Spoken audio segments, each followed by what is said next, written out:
This is an I Am Listening original podcast.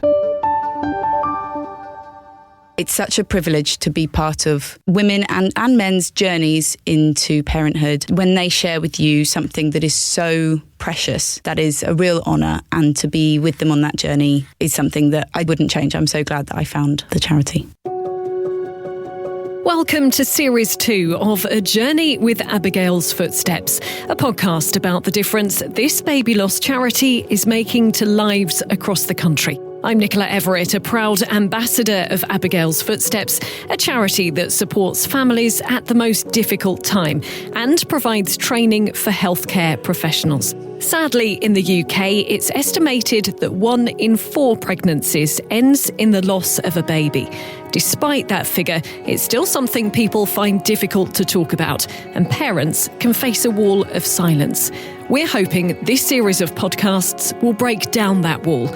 Parents will share their own experiences, which at times can be difficult to listen to, but will also share their inspirational stories of resilience and hope, and how you can get involved in making a difference to so many amazing families. Welcome to episode 2, where we hear from parents who've experienced twin and triplet loss, and from one of Abigail's counsellors on the work they do to support mums and dads. Emily Cooke is my first guest, who's kindly agreed to speak about her twin loss experience. Emily, thank you ever so much for being on the podcast today. We really appreciate it. I guess, firstly, would you mind telling us a bit about your story and your experience? What happened to you? Yeah, of course. So my name's Emily and I'm a twin mummy. I'm also pregnant again with identical twins. So I'm in I feel like a bit of a medical marvel, to be honest. But apparently it does happen. I have a little boy at home who's 2. And our baby in the sky, we call him Harrison, who was born sleeping at 24 weeks, 24 plus 4, I think it was. Yeah, so I still feel like a twin mum, very much. Talk about them both. I mean, it was certainly something I hadn't actually heard of before with your twin pregnancy as to what happened. I mean, obviously, at the start of your pregnancy, you must have been incredibly excited and you feel part of quite a special, unique group, don't you? And then how did things progress? Yeah, absolutely. So I think everyone's shocked when you find out you're having twins. And then we found out they were twin boys. So I was really excited about that. I kind of knew they would be twin boys. I just had a feeling. And everything looked okay until I think I was 21 weeks. So with identical twins, so identical twins share a placenta. So they're called monochorionic diamniotic, which means 1 placenta, 2 separate sacs. And when they have 1 placenta, the doctors keep an extra eye on them to make sure that they are getting equal share, basically. And our twins were for a while, but then, my 2 weekly scans showed a lot of difference in size, a difference in amniotic fluid. So we were referred to like a London hospital. And then they were quite worried about us. They kind of said we needed to do something called laser surgery for twin-to-twin transfusion syndrome, which is what my babies were diagnosed with, which meant that one of our babies was very small. Fletcher, he was on the 3rd centile, I think, and Harrison, our twin 2, was a lot bigger, had a lot more blood and a lot more fluid, and actually meant that he was the more poorly baby, which I remember my friends thinking, oh, surely it's a smaller baby that needs more help, but actually it was our twin 2. So we had to go to London and have laser surgery, which is an amazing procedure in itself. They literally laser your placenta whilst you're awake. It doesn't hurt, it's a life-saving surgery. And for lots of people, it does, work successfully. But sadly for us, it didn't work. We had to go back then a week later and we had to have it again.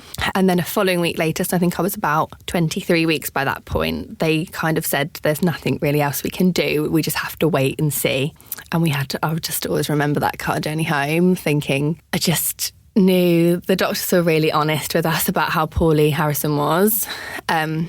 So I kind of thought maybe he would die. And then 2 days later, we went back for a scan and they confirmed that he'd passed away, which was such a strange day because they kind of said, oh, Fletcher's doing really well. He's got all his blood, and they'd given him a blood transfusion and he kept that blood, which had showed that he wasn't like fighting for more share of the placenta anymore. So it was a real like bittersweet day. And I think lots of twin parents that have had twin to twin will probably feel that guilt of, almost relief that Fletcher was okay, but obviously heartbreak that Harrison passed away. So yeah, that was kind of at 24 weeks. And then I had about 3 weeks before Fletcher was born. He was born early at 27 plus 6. I did not enjoy the rest of my pregnancy. I'm not going to sugarcoat it. I hated it, if I'm honest. I was so anxious every day. We were in a London hospital and they were amazing. They saw me kind of every couple of days. Yeah, I really didn't enjoy it. And so felt like my body was ready for me to go into labour. As part of the laser surgery, you do also, one of the risks is that you can go into preterm labour. So I was kind of aware that could have happened. It was still a bit of a shock when I went into early labour. Yeah, nonetheless, they both arrived and I got to hold Harrison. We had some time with him. I actually held him first. We had some time together, and that's when we had our photos with him. And then we met Fletcher, who was in the neonatal unit, but he cried when he was born and he was 830 grams. He was so small. He wasn't even £2, but he was, raring to go, and he hasn't stopped since. I just can't imagine the range of emotions that you were going through on that day. I mean, did it help that you said the doctors were incredibly honest? And I hadn't heard of this particular procedure before, and like that what could happen. And you say, for the vast majority of people, it will work. Unfortunately, in your situation, it didn't work. But they were honest about that, and they told you, everything that could happen. Did that help you mentally prepare? Can anything help you mentally prepare for that situation? I think it did for me, because they were really honest about how, if Harrison had survived, how poorly he would be. They could see that his brain had a lot more blood than it needed, and that he probably suffered some brain damage. And I would look after him no matter what I would need to do, and our life would have changed. But it was just, they were really worried about him, and they said that to me. They were like, we're really worried about him. I don't think he's going to survive, and if he did, he's going to be very, very poorly. And that in itself is really hard, because it doesn't, just because he survived that day doesn't mean that, he would go on to be okay. So I think I felt better in the moment of them being so honest. I think other people found that probably harder. So like family members maybe, have more questions of like, what, why, how's this happened? And it is rare, it is uncommon. I don't think I realised how rare it is until I've been pregnant again with identical twins. Because for me, that was my whole life. Like that was my journey. That was what happened to my twins. Like, every other announcement I'd ever seen of twins, I'd hold my breath and think, I hope they don't have twin-to-twin transfusion. I just was so aware of it. I was the opposite of, in that naive bliss that some other people have. So, yeah, it was really hard. And the mixed emotions were so crazy. I think as well, anyone on that journey, I just remember feeling a bit of relief, actually. Not that Harrison had died at all, but that actually I didn't have to do another surgery. I didn't have to have another procedure. Just, especially when Fletcher and Harrison were born, I felt like my job growing them was done, and actually all the doctors and amazing nurses were ready to take over. And that's how I view it. I know other people with premature babies can, blame themselves and they shouldn't, but I definitely felt ready to. Your body can only do so much at the end of the day, can't it? And if those babies are ready to come out and be looked after, as you say, by the doctors.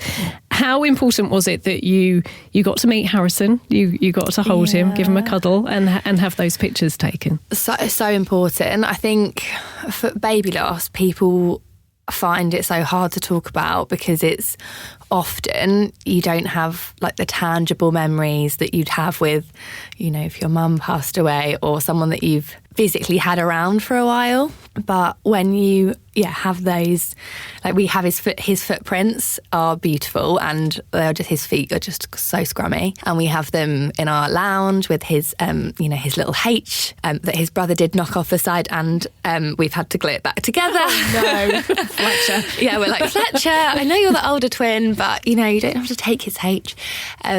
So we have that in our house, and we talk about him, and we have those photos, and I think that makes him more real. And because he was he's our son, like we have 2 children, and I think it's really important. I was so grateful. I didn't know about, I didn't know what the hospital setup was. I remember being wheeled in for my emergency section. It was quite a day.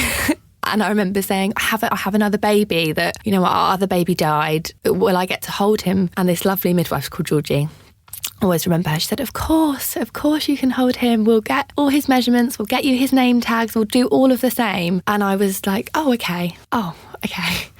And maybe someone could have said that earlier, but actually, when would that have happened? Actually, it was really good that I just went into my C-section knowing I was still going to see them both. And it was, really lovely. And it put your mind at rest, I guess. Yeah, they did. And I have all his hats and everything. And, his first blanket too. And they got the matching teddies, which was so sweet. So it's, really important. It sounds like Harrison is still a huge part of the family, always will be. I know Fletcher's only 2, but does he know about his brother? Do you talk about him often? Yeah, so Fletcher is Fletcher Harrison. So, and Harrison is Harrison Fletcher.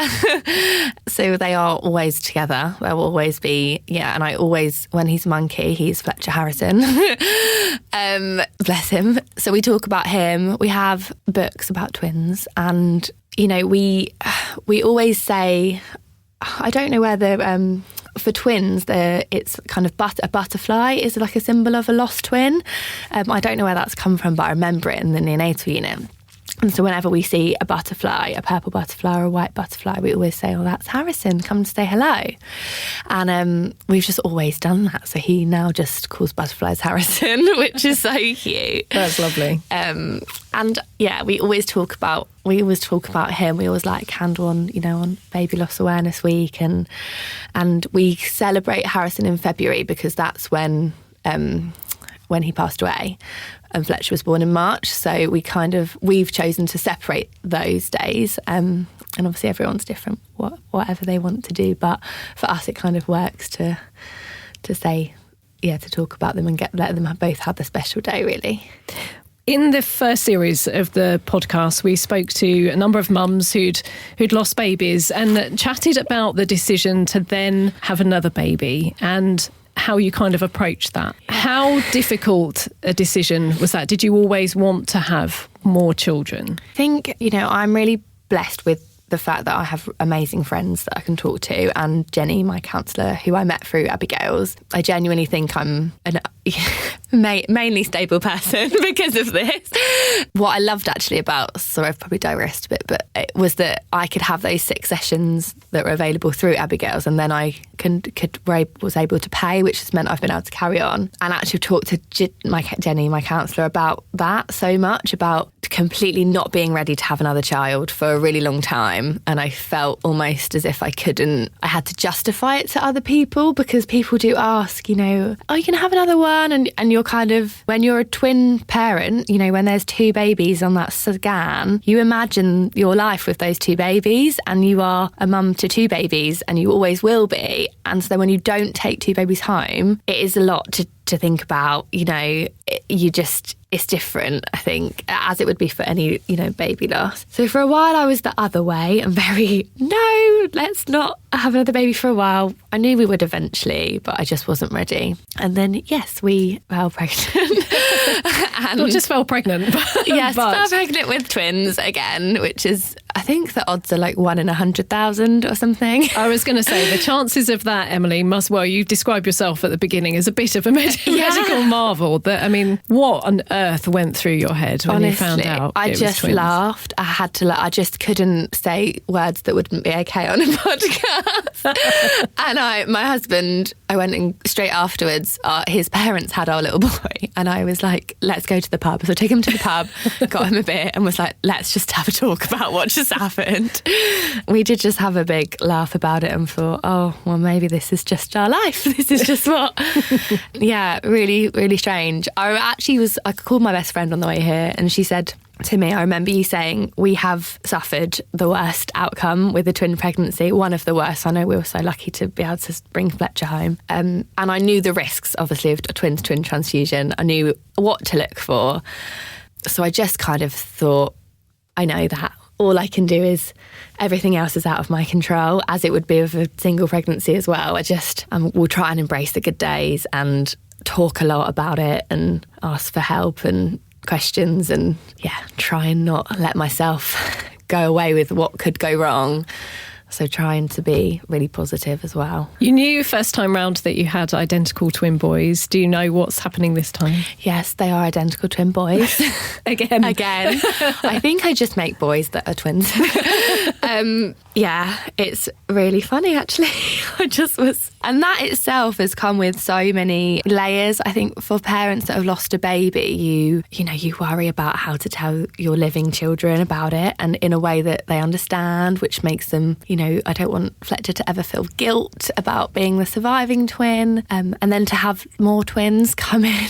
But I think for me, the thing that's made it easier is that he is Fletcher will have always been our firstborn. He was our twin 1 and Harrison was our twin 2. And we will use Harrison's name probably somehow with these babies, and he will always be our baby in the sky. But it is very different, but it has been a completely different pregnancy. Honestly, it is a polar opposite. They are doing perfectly. They're both very big for where they are, and there has been no drama, which is very strange, but really healing as well. So I'm very lucky. Yeah, has that made you feel calmer? Because I can imagine that you could be incredibly, incredibly anxious, which of course isn't good in the long run for your body and mentally. I mean, are you still in touch with Jenny? You're still... Yeah, I still see her every 2 weeks, and I probably will for a while. I think even when they come home, baby loss is like, it kind of creeps into every aspect of your life. So when Fletcher came home, I was more anxious about him dying. I really wanted him to survive and be okay, because my reality was that one of our sons died. So I think working all of that through, having kind of anxiety about the things that parents would normally have, them sleeping and them waking up or when they're ill, but on a heightened scale. So she's really helped me with kind of managing this pregnancy. And I've done a lot of positive thinking and manifestation and some vision boards and things that have just helped me try and feel, in control, even though it is literally inside. I can't change anything. I can just try and eat as well as I can and exercise now and then, which I can't do anymore.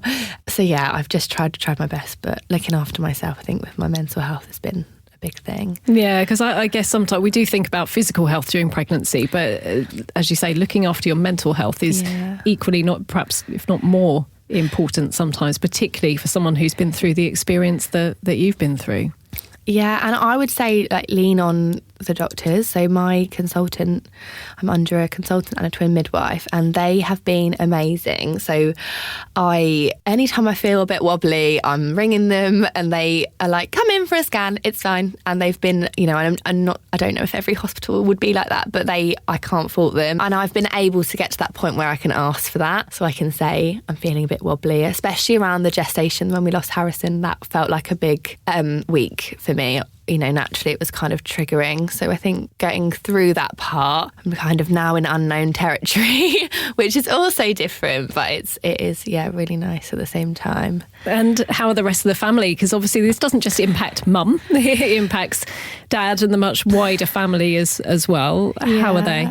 Yeah, do you know, I remember, I'm sure she won't mind me saying, but I remember my sister-in-law being really upset when we lost Harrison, as were lots of people, and she said, oh, twins are so special. And they really are special. You know, you kind of introduced me as being in that club, and it is people stop you in the street. That's what I hear from twin groups and stuff. But it is, and I did feel obviously that sheer, like, you feel such sadness that you're not going to have those two babies. So I do feel really incredibly lucky to be pregnant again with twins, although it's obviously had anxiety, but I'm really, really happy at the moment and glad that everything's going well. Well, it's wonderful to see you looking so healthy and so happy. So we do wish you all the very best, and hopefully you can send us some pictures of them in October with their big brothers, and I'll get Harrison's feet in there because they're just too cute. They're so cute, his little feet. And you will be a mum of 4 boys. I know, 4 boys. Who would have thought? I know, it's literally madness.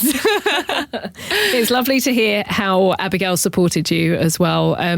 A lot of people say, obviously, they hadn't heard of the charity before they experience a loss, which is absolutely fair enough. Yeah. But you've got that there forever. You've got those footprints. Yeah, definitely. And I do get them out, you know, when I'm having a moment and I want to look at those memories. And it did take me a while to look at them after we came home from hospital.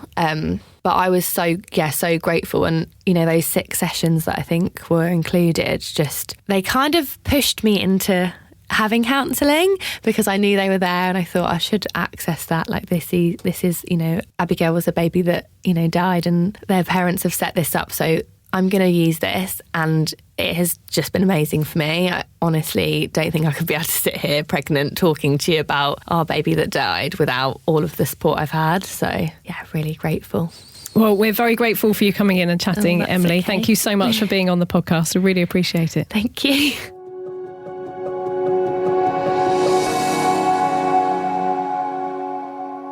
Sharon Darke and Suzie Scofield both have experience of twin loss and founded Footprints Baby Loss.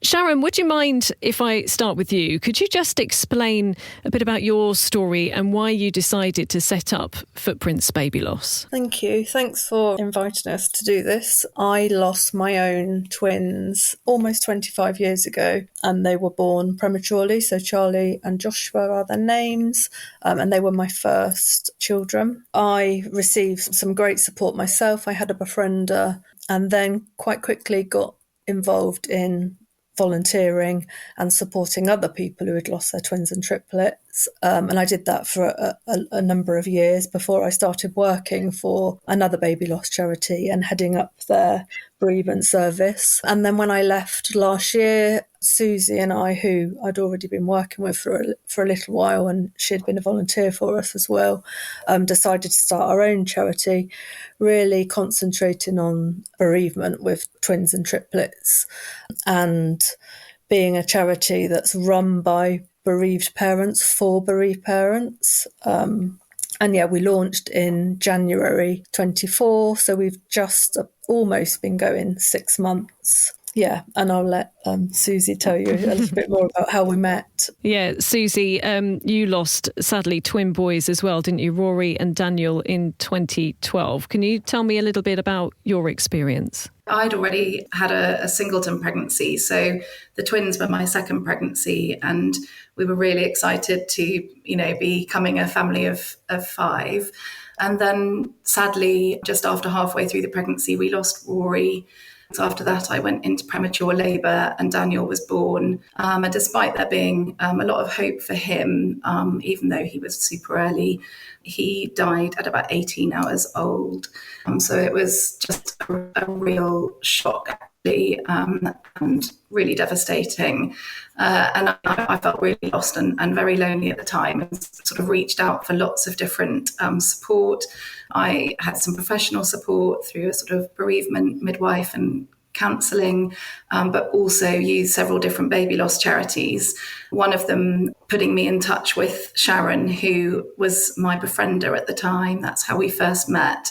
And she was a real lifeline for me, because although there was lots of amazing help out there, actually being able to speak to somebody who'd had that whole experience with twin loss, with finding out you're pregnant with twins and all the the feelings and emotions that come along with that and the excitement, but then obviously for things to end so sort of desperately, sadly as well. So meeting Sharon and being able to talk to her just made me feel like she just could really truly understand, and she understood how I was feeling. So it was a big help. And Sharon, you explained how you decided that it was really important to set up this charity specifically looking at twin and triplet loss. Why did you think it was so important? There isn't actually that much support out there specifically for twin and triplet loss. So, you know, it is, and it was so important for me to speak to somebody. You know, I did use other charities, but it was really, really important to speak to somebody who had also lost twins, who had also lost two babies. My babies died at different times. So I went through losing Charlie, and then a week later I lost Joshua, and it just felt really important to be able to speak to somebody who understood. And obviously we also have a lot of people who have surviving twin or surviving triplets, and that's, you know, a really different experience again, which, you know, I think we're probably going to come on to a bit later. But, you know, so we support everybody who's lost a twin or triplet at any stage, at any point in their journey as well. So whether it's, you know, a year or two after, or a few months after, or even 20 years after. And it's just about, I think, making people feel a little bit less isolated, and about, you know, just being able to talk to somebody and realise what you're thinking is normal. And, you know, we're fully aware that grief is different for everyone.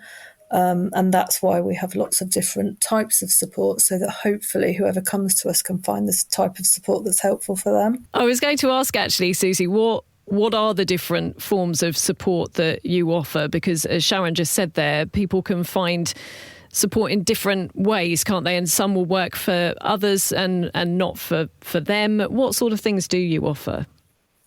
Yeah, I think just quickly adding on to what Sharon was saying before, I think with twin and triplet loss, there are so many more variables and possible outcomes. And so we hope that our support services that we offer, and also in all the amazing volunteers that we have working with us, kind of cover, you know, quite an amazing range of those possible, you know, variables and outcomes. So for people coming to us, we really hope we can offer them, you know, fairly sort of bespoke and specific support, depending on what's happened to them.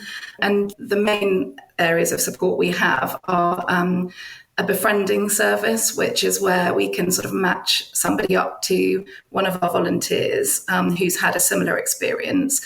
We've got an incredible number of volunteers who are all bereaved parents themselves, mainly mums, but we have some dads, and we have a granny befriender. We also have sort of online forum, which is a private group where we can support one another, essentially, and people can post into that group as much or as little as they want. And some people are there and just hearing and seeing what others say. But again, it's a really nice place for people just to be able to ask questions or talk about their loss and talk about their babies. And then the third main support that we have are some online support groups. So we kind of get together virtually. It's one strange positive outcome from the pandemic, that I think people have got a bit more used to doing that. And although I think it can sound quite a strange concept, we actually find them really powerful and positive in many ways, despite unfortunately not being able to sit in the same room with each other. But it does mean that we can reach far and wide. So it doesn't matter where we are in the country or even in the world. We have people joining our online support groups where we, again, kind of are just able to talk to each other, ask each other questions. And we always have a few people on the group who are a little bit further down the line since their loss, so have kind of just got a little bit more insight and just can be a support and a help to those people who are a bit earlier in their journey. And we also have a website which we hope is a really useful resource for people to come to. And that may be that all somebody actually wants at that point in time or needs.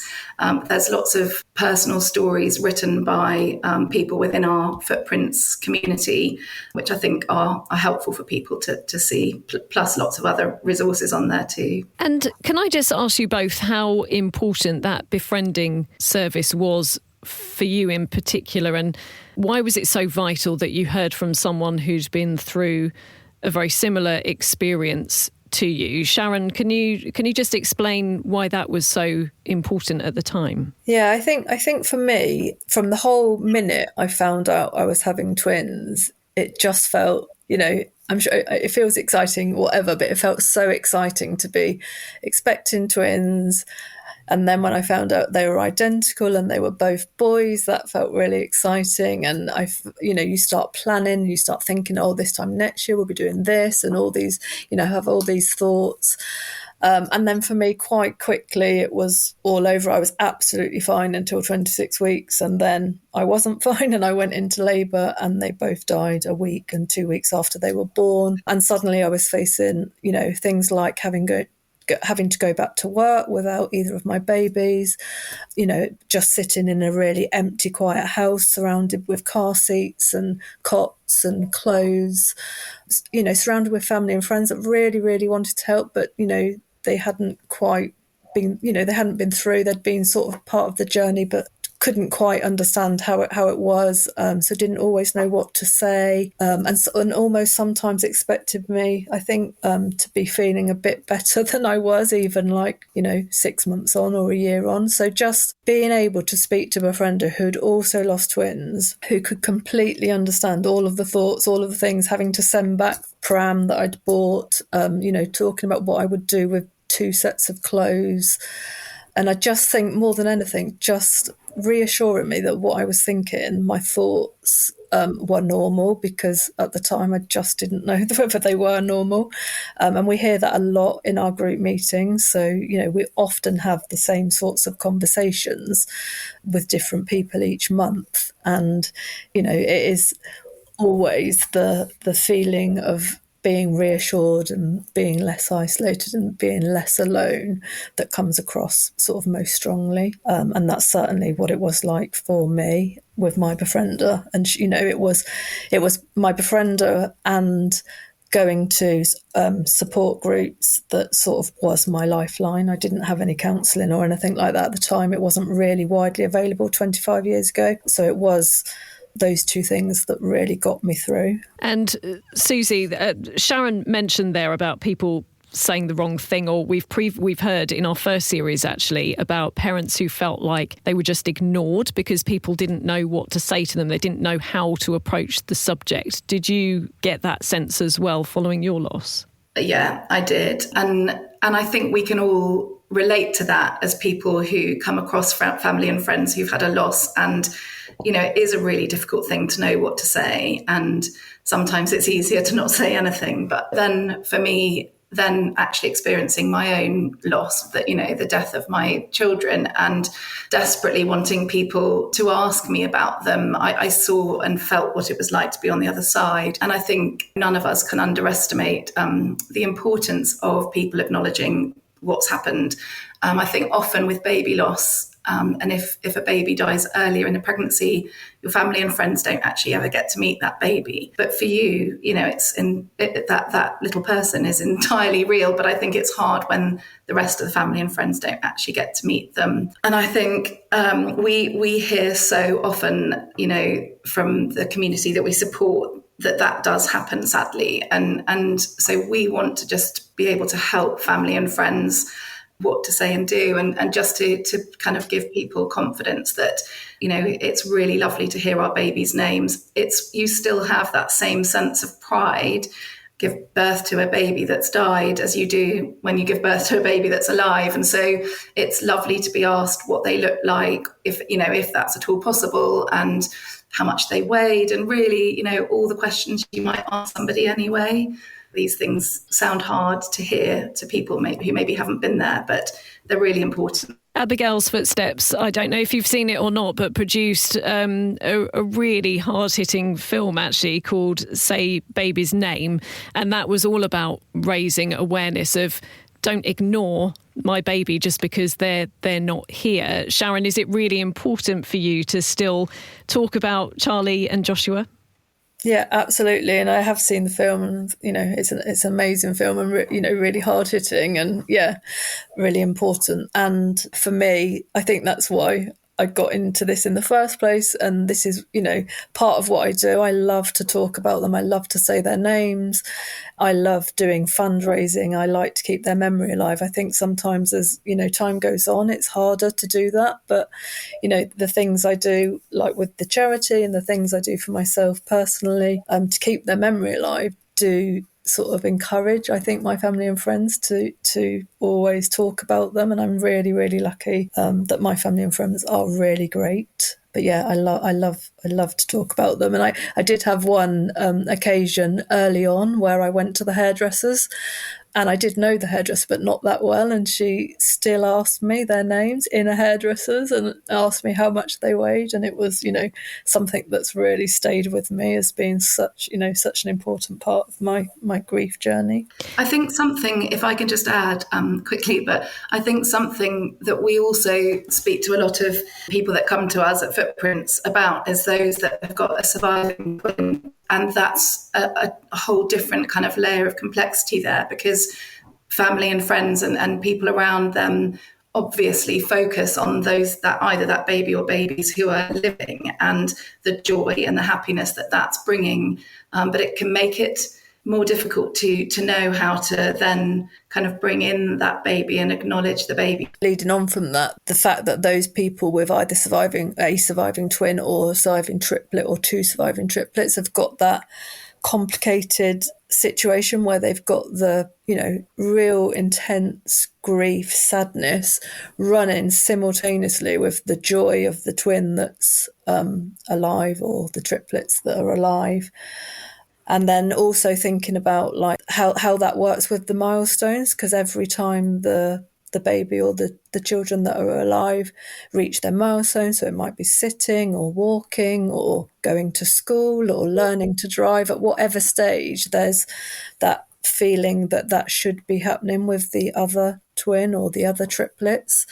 So I think that's something that our surviving twin and triplet online group often will have discussions about, something that is really tricky. And also I think there comes a lot of guilt with that as well, that that's what we hear, that the joy around the surviving twin or triplets then brings the guilt that they shouldn't be, feeling happy about that because they've just had a baby that's died or babies that have died. Like Susie mentioned before, we've got about half of our volunteers who have had or have got surviving twins or triplets. So, whenever we do any support for those people, we use our people who have had that situation to support them. And presumably, Sharon, as well, it's how do you or when do you start to have those conversations with the surviving twin or triplets that they had a sibling? And do you talk about them from the word go, or do you have pictures around?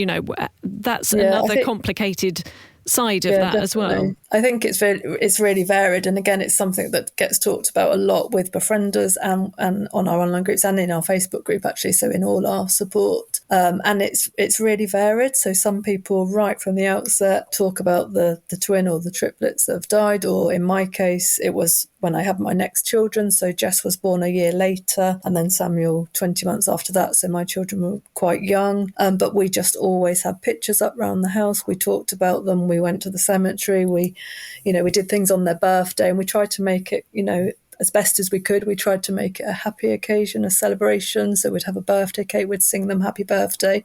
And even though my children are like 23 and 22 now, they'll still sing happy birthday with me for their birthday, which is nice. But yeah, then we have we do occasionally hear where people haven't spoken to their surviving twin, and their surviving twin might be 5 or 6 and just starting to sort of be at that age where they might start to understand. So we've had conversations about how to tell the twin or triplets that they are a twin or a triplet. So yeah, it is really varied, and you have to do what's right for you, and and what's right for your family as well, because it can even vary between the parents how they want to do it. So I think it's finding your way, as it is with all everything within grief, what works for you. Yeah, and we're never there to tell people what they should and shouldn't do, but we can definitely give them access to people who've been in the same situation and to hear lots of different ways that those situations have been handled.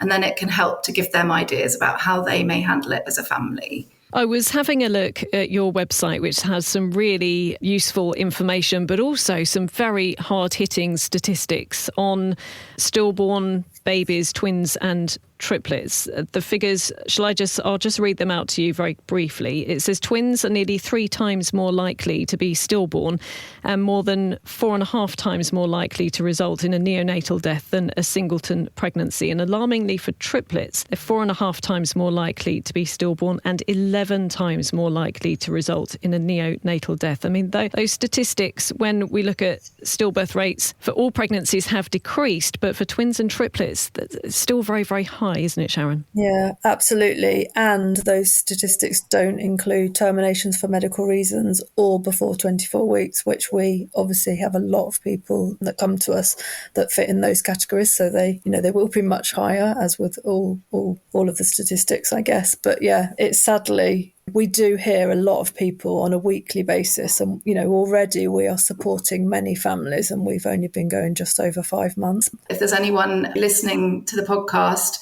who has experienced the loss within a multiple pregnancy, we know how tough it is, and obviously we've talked lots about that, but just also to kind of be able to offer a bit more hope as well, that things do change, life evolves, and it doesn't ever go away, but in time, even some good can come from such a sad situation, and being able to help others is one way of doing that. But just wanted to kind of end on a note that offers some hope to any of those families out there listening who are in those really tough early stages of their loss.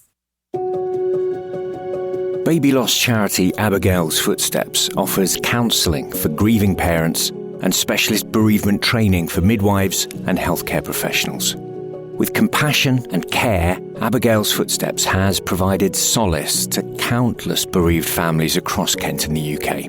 Their Abbey cooling cots have allowed hundreds of parents to cherish precious moments and make memories with their baby, additional time they thought they might never have.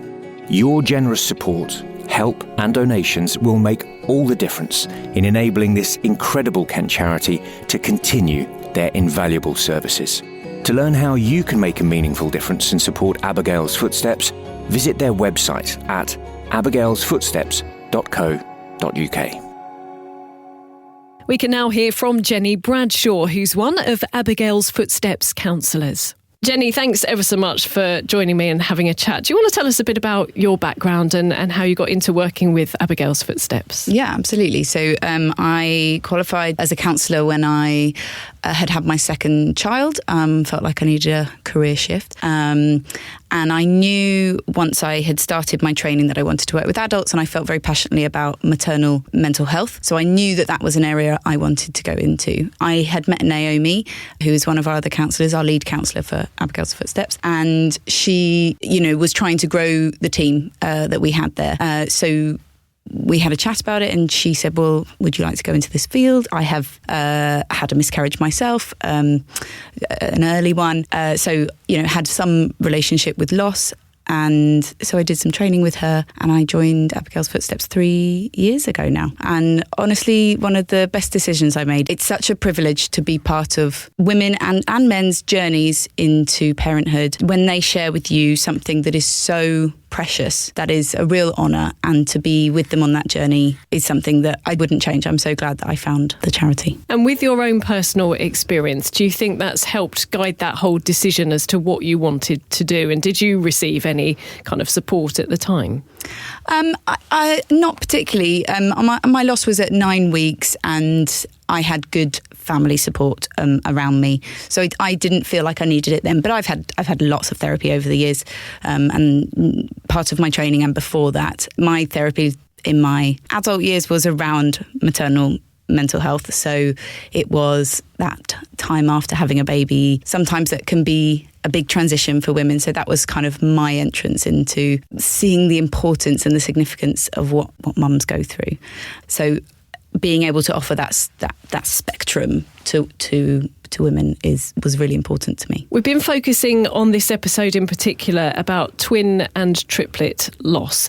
Any loss is devastating, but I don't know why, it just felt like talking to people that it was just exemplified. It was even worse when there's a multiple loss.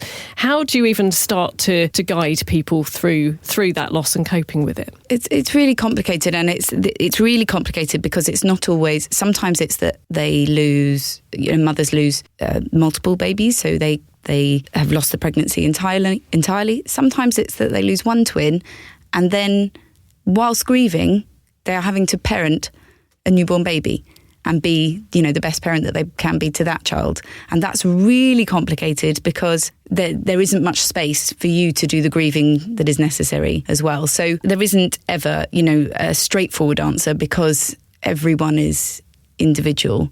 But the crucial factor for anyone going through loss is giving yourself space and time. And with it, if you have a twin that is living, that is more difficult to do. Speaking to a couple of mums who set up a charity dedicated to twin and triplet loss, they were saying if there was a living sibling, this huge amount of guilt as well as to, I'm still grieving, but I need to be positive and happy for that living sibling. I mean, that must be a really difficult kind of thing to try and navigate as a parent. Yeah, absolutely. And I think there's that challenge of being their parent, that challenge of what you're not getting. You had created, the minute you find out you're having twins or triplets, probably slightly terrified. But then there's something really special about multiple births. And I think there's that feeling of being in that kind of club. And then if that's taken away, it's where do I fit? How do I fit into that twin group still? Do I have to make a different set of friends? Is my child always going to feel like they're missing something? And that's definitely, twin parents that I've spoken to, that's something that they've felt and experienced before that, people have asked them, do you think they feel like they're missing something? And kind of going, I don't know. This is all they know. But maybe intrinsically they will know that they're missing something. And they are navigating all of that feeling of a future that they'd imagined and it being completely different. Do you think it makes a difference to parents if they get a chance to spend some time with baby or not? Because we've spoken to some parents, the babies were very, very small when they were born, sadly didn't survive, but they did have that time with them. Does that make a difference in the whole grieving process? Yeah. It's always an individual choice. I work with some parents who, I would say the majority of parents now do choose to spend time with their babies after they're born. And I think that they don't ever regret it. But you can only make the choice that's right for you at the time in that moment. And for some parents in that moment, that's too hard. It's too difficult to see and to go through. However, the parents who have made that choice to spend time with them, you are always very grateful to have been able to see them, to be able to help form their identity. To other people who haven't seen their baby, sometimes it's really hard to understand that this was a tangible, living being that existed inside me for however many weeks. And they had fingers and toes and they already looked like mum or dad or grandma or whoever it is. And that connection with them is usually something that parents hold on to very dearly. You interestingly spoke about parents' maybe fears that if there is a living sibling, will they always feel like there's something missing?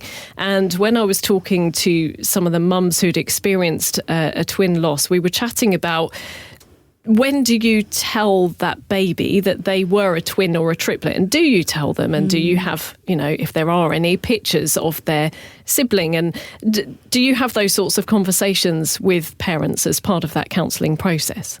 Absolutely. The general guidance on when to tell children anything that could be really significant to who they are is for it to always be something that they know. It's never a bombshell at some point, because that can be really identity shifting for that child. So I don't tend to give advice, but that is something that we explore, that actually if it's never a thing, if it's never a big deal, it's just there was this brother, there was this sister that existed, we had this other baby, or you were so special because there were two of you, then I think it means that child it grows up knowing that. It's not a surprise. It's not something that can hugely impact them later in life. And also then it's not taboo. I think anything that prevents the topic of any kind of loss from being taboo with children is better for it to be open and honest. And can you tell us a little bit about the different forms of counselling and kind of how it works? Because obviously the pandemic was a huge issue for being able to meet people face to face. We had to do a lot of things over Zoom, and it became a huge part of our lives. But what sorts of different forms of counselling are there? So I still do both. I think the pandemic changed counselling hugely. Online counselling did exist before, but it certainly wasn't preferable, and it was maybe looked down upon a bit. So I offer both in person and and online, and I think both work really well. Some people don't like online at all. They might not have a private space, they might not have good internet, they might not have that accessibility, or they just prefer to see you as a whole person and have that place that they go to be open and vulnerable as somewhere very separate. When we work online, there are some important sort of rules that we need to follow, because as lots of people found in their business, people lose their inhibitions a little bit online, and so I do occasionally have people arrive in their dressing gown or maybe not in a private space, and it's really, I have to be very clear that it's important to be somewhere private on your own, but also at the end of the session, creating an opportunity for transition. When you come to an in-person session, you have a commute of some sort to get there and to leave. You leave that space, you leave that room, and you can transition into the next thing. When you're at home, it's very easy to, especially if you work online, to switch from the tab that I'm in to the next call you're on. And I really encourage people to give themselves 5-10 minutes at the end of a session to go and make a cup of tea, go and get a breath of fresh air, to create that commute, that transition period, so that they can protect themselves a little bit before they bowl into the next thing that they need to do. And are you finding that it's mums and dads equally who are seeking counselling or advice or just some support, or is it still more mums, which perhaps traditionally it has been in the past? What are you noticing? It's definitely still more mums, but there has been an increase in dads, even within the 3 years that I've been with ABIGAIL'S, and a mixture. So we offer clients the opportunity to come together as a couple for their 6 sessions, or come together and then have some individually as feels right for them. Generally, I recommend that they come, if they want to have some together, they do the first session together, because that first session is the history gathering. We're going to go through the story of their experience, any pregnancies that they've had, for living children or previous losses. And that's best told together. And actually, sometimes what's interesting is they haven't heard each other tell the story. And so they hear, oh, that's how that was for you. I didn't realise the dad went through that or felt that when I was wheeled out of the room in an emergency, or I didn't realise that that's what it was like for you when I didn't do this, or I did do that for you. And then it's up to them. We will discuss that in a session, whether they come have 1 or 2 on their own, and that depends on their circumstances and whether they feel like one or other of them needs it more. I have had some where just the dads come. And it totally depends on what else is going on for them, I think, in their life, how they're coming to loss, because nobody comes to loss as a blank slate. You know, we all have our past experience of loss in some way, shape or form, even if it's not death. It might be, parents divorcing, it might be a past relationship, it might be the loss of a home, or, we all are bringing that experience to loss, and that will impact how we react and respond to the loss that we're going through now. You mentioned how proud you are to work with ABIGAIL'S and have been over the past few years. What sort of a difference do you think the charity has made? I think the subject of baby loss though talked about far more than it was, is still taboo. People still are uncomfortable. British people find talking about death and loss really uncomfortable, and we get it wrong sometimes.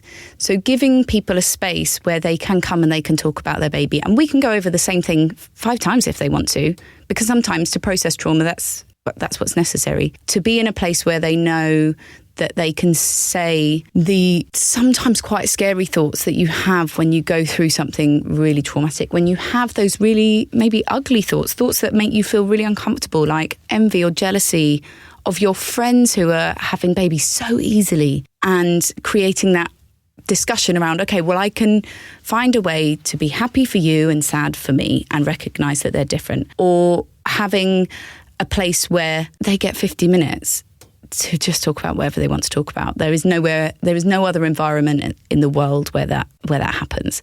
So I think that space is really valuable for people who want it. And it's not for everyone. Not everyone is ready to have those conversations.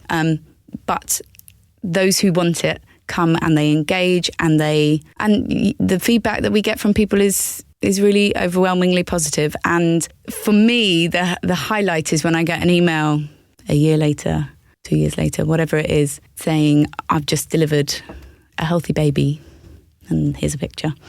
And that is the most wonderful day. Jenny, thank you ever so much. It's been wonderful chatting to you. Thank you for being on the podcast. Thank you so much for having me.